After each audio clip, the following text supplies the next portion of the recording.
岁月无声流转，每一次晨曦的到来都似乎在提醒，过去已经定格，而当下才是握在掌心的真实。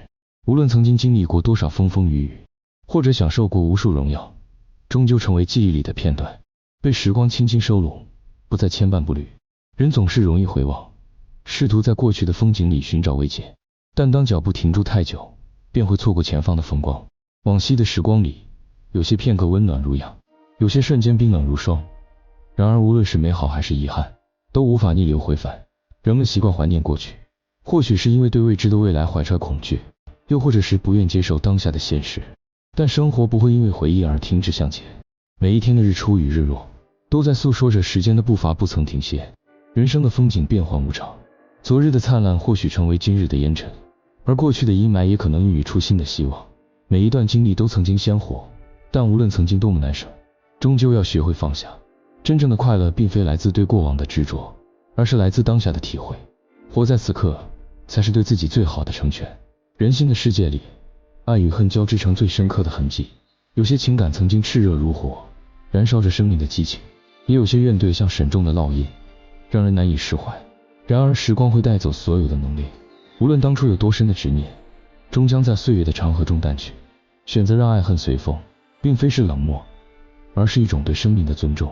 世间万物皆有其时，无论是相聚还是别离，都是人生旅途中不可避免的一部分。人与人的关系在流年中变换，曾经亲密无间的朋友可能渐行渐远，而曾经形同陌路的人也可能某一天并肩同行。没有什么是永恒不变的，唯有学会适应变化，才能在生命的长河里自在前行。活在当下，并非意味着放弃回忆，而是在记忆与现实之间找到平衡。过去的美好可以成为心灵的慰藉，但不能成为桎梏。曾经的遗憾可以作为经验的积累，但不应该让它成为束缚。真正的自由来自于心灵的开阔。当一个人能够坦然面对过去，也就能够从容迎接未来。珍惜当下，便是对时间最好的尊重。生命的每一天都不可重来，每一个瞬间都值得用心去感受。无论是阳光普照还是阴雨绵绵，无论是欢笑满溢还是泪水盈眶，都是人生的一部分。与其沉浸于过去的得失，不如把握当下的美好，让自己在每一刻都活得充实。人们常说，人生如旅，每个人都在自己的道路上行走。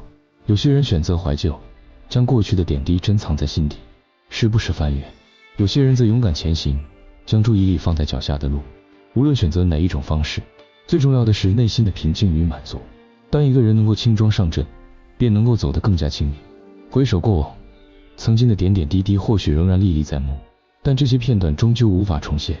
人生不过是一场过客的旅程，每个人都会在不同的时刻经历离别与重逢，拥有与失去。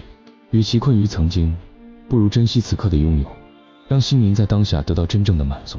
快乐其实并不遥远，它存在于每天的平凡时光里。一次温暖的问候，一杯清香的茶，一个灿烂的微笑，这些细微之处都是幸福的来源。当人们愿意放下对过去的执念，便能够以更加开阔的心态去迎接每一天的美好。珍惜当下，才能让生命在时光的流转中绽放出最动人的光彩。过去的得与失无法改变，但未来的可能性仍然掌握在手中。选择走向阳光，才能在每一个清晨拥抱新的开始。活得自在，才能在变幻的时光里找到自己的方向。珍惜所有相遇的美好，也接受所有告别的必然，才能让人生变得更加充实。人们的故事各不相同，但每个人的生命里都有需要放下的过往，也有值得珍惜的当下。与其在回忆里迷失，不如在现在的时光中寻找幸福。当一个人真正明白时间的宝贵，便能够用心感受生活的每一刻，让生命的光辉绵延不绝。愿每个人都能在岁月的长河里，学会放下执念，拥抱当下的美好，让往事归零，让爱恨随意，在生命的旅程中自在前行。